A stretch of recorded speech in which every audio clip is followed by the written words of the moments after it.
नमस्कार, अस्सलाम वालेकुम, सत श्री अकाल, जय झूलेलाल। मैं हूं जी प्रेम मटलानी और आप देख रहे हैं हालात हाजरा का प्रोग्राम। हकीकत ये है, इब्तदा में आपसे दरख्वास्त है चैनल ज़रूर सब्सक्राइब करें। दोस्तों, आज सुबह भारत की वज़ीर ख़जाना मोहतरमा निर्मला सीतारमण ने इस साल का यानी जो भारत का फाइनेंशियल ईयर 24-25 है उसका मरकज़ी बजट पेश किया। मैं आपको पहले बता चुका हूँ, फरवरी में भी उन्होंने पेश किया था, लेकिन क्योंकि उस वक़्त वो गवर्नमेंट लेम डक गवर्नमेंट थी, 3 महीने के बाद 2 महीने के बाद इलेक्शन होने वाले थे, इसीलिए उसको बड़े बड़े फैसले नहीं करने थे। तो वो जो बजट है उसको वोट ऑन अकाउंट कहा जाता है, यानी खर्चा चलाने के लिए पैसे की मंजूरी। तो मेन बजट यही है। और ये बजट क्योंकि आइंदा 5 साल के लिए मोदी सरकार रहेगी, तो ये बजट इस सरकार की जो प्रायोरिटीज़ हैं, जो तरजीहात हैं, प्राथमिकताएं हैं, उसको दिखाता है, दर्शाता है। और वैसे तो हकीकत में कोई ऐसा बड़ा जो है इनकलाबी कदम तो नहीं लिया गया जैसे पहले होता आया है कि ये सरकार जो है इंफ्रास्ट्रक्चर पर ज़्यादा ध्यान देती है। लेकिन चंद बातें हैं जो ख़ास जो मोटी मोटी बातें हैं इस बजट की, मैं अपने नाज़रीन के आगे गोशगुजार करना चाहता हूँ, आपको बताना चाहता हूँ।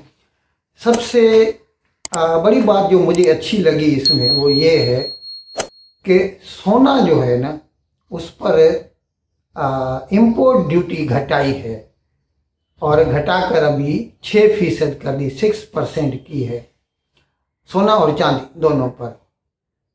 हकीकत ये है कि जिसको जितना सोना चाहिए वो ले लेता है। शादियों में हमारे यहाँ भारत हो पाकिस्तान हो, ये रिवाज है सदियों से कि शादियों पे सोना खरीदा जाता है, नए दूल्हा दुल्हन को दिया जाता है, क्योंकि वो जो मीडियम क्लास होते हैं ना, उन लोगों के लिए वो एक मेन जो है इन्वेस्टमेंट होती है।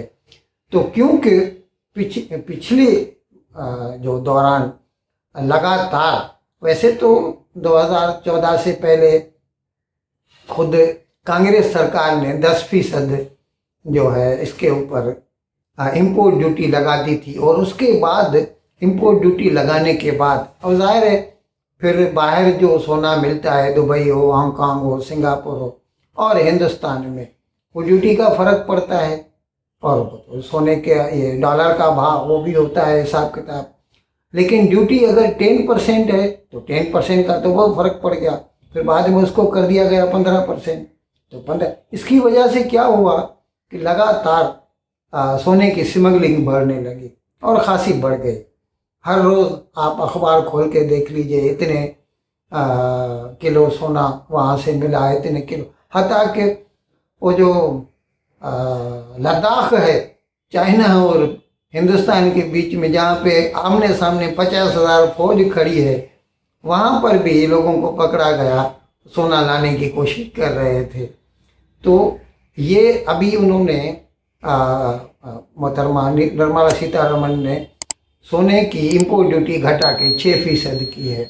अब जिससे खासा फ़र्क पड़ेगा, स्मगलिंग कम होगी, ख़त्म नहीं होगी। क्योंकि अगर जैसे पहले मनमोहन सरकार ने टोटल ख़त्म कर दी थी, 1991 की मैं बात कर रहा हूँ, कि टोटल इम्पोर्ट ड्यूटी सोने पे हटा दी थी, तो फिर स्मगलिंग ख़त्म हो गई थी, क्योंकि फिर कोई इंसेंटिव नहीं रहता उसका। अच्छा, अभी आगे बढ़ता हूँ। जो दूसरी बातें हैं, हम आप जो है मोस्टली जो छोटे बिजनेसमैन या नौकरी पेशा लोग हैं, मुतवसत तबके के मिडिल क्लास लोग, हमारे लिए जो है ना पर्सनल इनकम टैक्स भी खासा बोझ होता है। और इसमें तो पिछले साल से ये सरकार ने 2 टैक्स रिजीम चालू कर दिए, एक ओल्ड टैक्स रिजीम, दूसरा नया tax regime. Old tax regime में जो आप इन्वेस्टमेंट करते उसका एग्जेम्पशन मिलता, न्यू टैक्स रिजीम में उसका कोई इंसेंटिव नहीं मिलता। लेकिन दोनों में एग्जेम्पशन लिमिट अलग अलग था।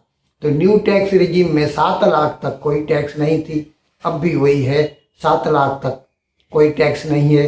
लेकिन उसके बाद अभी जैसे मैं आपको बता रहा हूँ, जो इन्होंने अभी टैक्स रेट्स फिक्स किए हैं, 7 लाख से तक तो कुछ भी नहीं है। 7 लाख से लेके 10 लाख तक 10% लगेगी इनकम टैक्स, 10 लाख से लेके 12 लाख तक 15% लगेगी, और 12 लाख से आगे जितनी भी होगी उसके ऊपर 20% लगेगी। अच्छा, और स्टॉक मार्केट में भी आजकल बहुत एक्टिविटी बढ़ गई है भारत में। आपने सुना होगा स्टॉक मार्केट जो है ऑल टाइम हाई पे जा रहा है।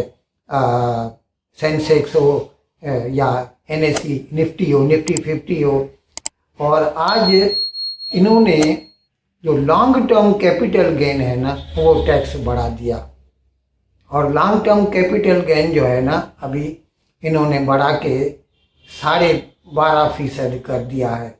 और शॉर्ट टर्म कैपिटल गेन यानी आपने आज खरीदा और साल के अंदर अंदर ही बेच दिया, तो वो शॉर्ट टर्म कैपिटल गेन होगा वो स्टॉक्स पे, उस पर 20% यानी वही जो मैक्सिमम वाला जो है वही लगेगा आपको टैक्स। और लॉन्ग टर्म कैपिटल गेन पहले 10% होता था, तो इससे तो पहले कुछ भी नहीं था, लेकिन वो 10% लगाया था।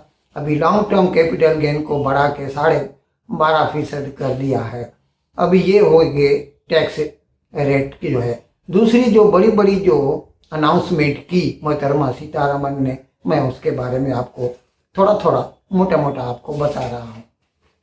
अभी वैसे जो इस गवर्नमेंट का शुरू से लेकर पिछले 3-4 साल से तो ख़ास तौर पर इंफ्रास्ट्रक्चर पे ज़्यादा ध्यान रहा है।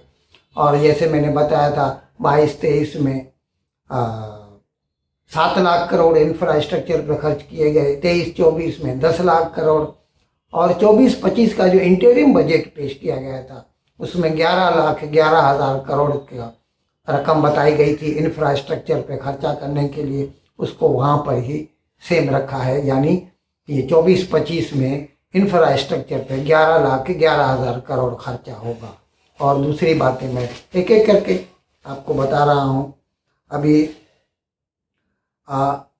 2,66,000 करोड़ जो है ना, वो मुफस्सिल एरियाज में गांव में खर्चा किया जाएगा। इतना 2,66,000 रूरल इकोनॉमी को क्या है। बहुत लोगों का कहना था कि ये सरकार जो है ना, ये प्रो अर्बन एरियाज है, क्योंकि बड़े बड़े जो व्यापारी हैं अदानी अंबानी, उनको फ़ायदा हो रहा है। तो इस इम्प्रेशन को शायद ख़त्म करने के लिए आज इस बजट में गाँव पर, मुफस्सिल एरियाज पर ज़्यादा जोर दिया गया है। 2,66,000 करोड़ जो है रूरल इकोनॉमी को बढ़ावा देने के लिए मुख्तस किए गए, एलोकेशन की गई है। 3 लाख करोड़ ख़वातीन के लिए, यानी महिलाओं के और बच्चियों के लिए, लड़कियों के लिए, उनके भले के लिए खर्चा। अब वो फाइन प्रिंट तो जब भी कल पेपर आएगा तो पता चलेगा कैसे कैसे होगा। और जाहिर है जब पूरा बजट पढ़ेंगे लोग, बजट की स्पीच को, तो पता चलेगा। बाकी जो मोटा मोटा है मैं आपको बता रहा हूँ। इंडस्ट्रियल पार्क्स बनाए जाएंगे, 12 बड़े बड़े इंडस्ट्रियल पार्क्स बनाए जाएंगे। और ये नेशनल इंडस्ट्रीज कॉरिडोर प्रोग्राम के तहत काम किया जाएगा। MSME के लिए, माइक्रो स्मॉल मीडियम एंटरप्राइज, इनकी मदद के लिए 100 करोड़ रुपए की रकम मुख्तस की गई है। ये एक वेंचर फंड बनाया जाएगा जिसमें से उनको मदद की जाएगी। रेंटल हाउसिंग, अच्छा ये क्या है, गांव से लोग शहर में आते रहते हैं नौकरियों के लिए। गांव में जब, अब जाहिर है वहाँ पर तो सिर्फ एग्रीकल्चरल इकानमी है, तो इतना काम होता नहीं। तो ये जो है मतलब शिफ्टिंग होती रहती है गांव से लोगों की शहरों की तरफ। और जब वो शहर में आते हैं तो उनको रहने के लिए जगह बहुत महंगी होती है। तो ये भी एक स्कीम इन्होंने निकाली है कि पब्लिक प्राइवेट पार्टनरशिप PPP के मॉडल के तहत डॉर्मिटरीज बनाई जाएंगी बड़े बड़े शहरों में। और ऐसे जो मजदूर लोग होंगे उनको वहाँ ठहरने के लिए डॉर्मिट्री यानी जैसे किस्म का होटल, लेकिन एक बड़ा हॉल जिसमें 50 आदमी 40 आदमी सो सकें, इस किस्म के बनाए जाएंगे और वो सस्ता होगा। बड़े बड़े शहरों में घर का अगर किराया आप चाहें तो कम से कम 10,000 20,000, तो इतना तो वो बेचारा कमाएगा भी नहीं, और उसकी वजह से फिर जो है झोपड़पट्टी में, झुग्गी झोपड़ी में इजाफा होता रहता है, बड़े बड़े स्लम्स बन जाते हैं शहरों में। अच्छा, ये मैं आपको बताऊं। उसके बाद प्राइम मिनिस्टर आवास योजना यानी जो घरों में सब्सिडी दी जाती है उसके लिए जो है नए 3 करोड़ होम, उस स्कीम के तहत नए 3 करोड़ घर बनाए जाएंगे। 26,000 करोड़। अच्छा, ये क्या है कि ये जो हुकूमत है ना, इसको 2 बैसाखियाँ हैं इसकी। एक जनता दल यूनाइटेड जिसका बेस जो है वो बिहार है, और दूसरी बैसाखी है इसकी तेलुगु देशम पार्टी टीडीपी चंद्रबाबू नायडू की, जिसकी हुकूमत है आंध्र प्रदेश में। तो इन दोनों सूबों के लिए, इन दोनों रियासतों के लिए ख़ास स्कीमें बनाई गई हैं ताकि वो खुश रहें और मौजूदा हुकूमत को कोई भी तकलीफ न दें।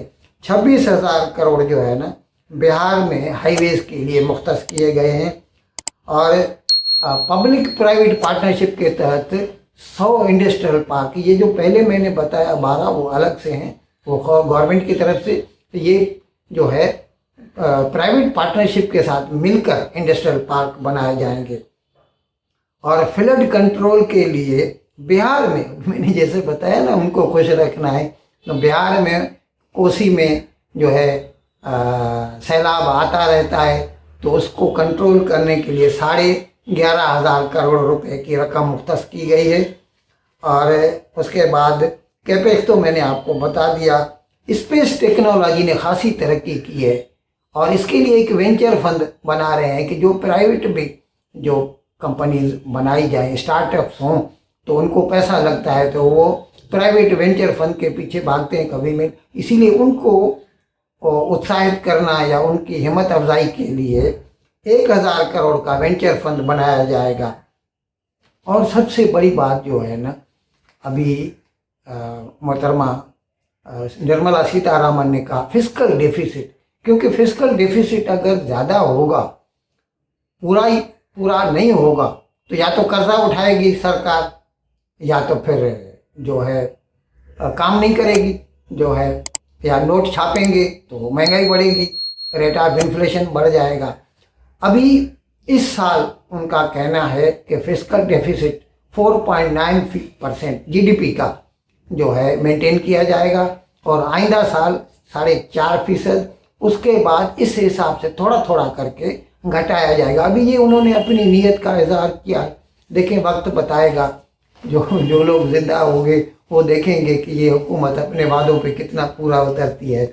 अच्छा, उसके बाद जो है मोबाइल फ़ोनों, ये क्या है, बहुत सारी चीज़ें जो बनती हैं ना उसके लिए कुछ पार्ट्स बाहर से मंगवाने पड़ते हैं।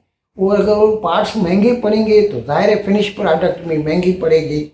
और अभी यहाँ पर मोबाइल फ़ोनें भी सारी कंपनियाँ तकरीबन बना रही हैं, तो भारत सरकार को अभी अपने ऊपर खुद एतमादी, आत्मविश्वास हो गया है कि अभी हम अगर ड्यूटी कम भी करेंगे मोबाइल फ़ोन पे तो बाहर से लोग ज़्यादा नहीं मंगवाएंगे। तो मोबाइल फ़ोन या इन पे जो है ड्यूटी घटाई है। और मैंने जैसे बताया सोना चांदी पे 6% की है, और लॉन्ग टर्म कैपिटल गेन जो है 12.5%, जिसकी वजह से पहले तो आज की निफ्टी 50 450 पॉइंट गिर गई और बाद में रिकवर होके 225 तक आ गई, यानी -225। अभी मुझे नहीं मालूम, अभी ये प्रोग्राम रिकॉर्ड करने के बाद देखूंगा तो पता चलेगा। इन अल्फाज के साथ आज का प्रोग्राम ख़त्म करने की आपसे इजाज़त चाहता हूँ, लेकिन विदाई लेने से पहले एक मरतबा फिर आपसे मेरी दरख्वास्त है कि जिस किसी साहब या साहबा ने अब तक हमारे इस चैनल को सब्सक्राइब नहीं किया, ज़राए करम इसको जल्द से जल्द सब्सक्राइब करें, प्रोग्राम को लाइक करें, शेयर करें और घंटी का बटन दबाना न भूलें। बहुत बहुत शुक्रिया। खुदा हाफिज़।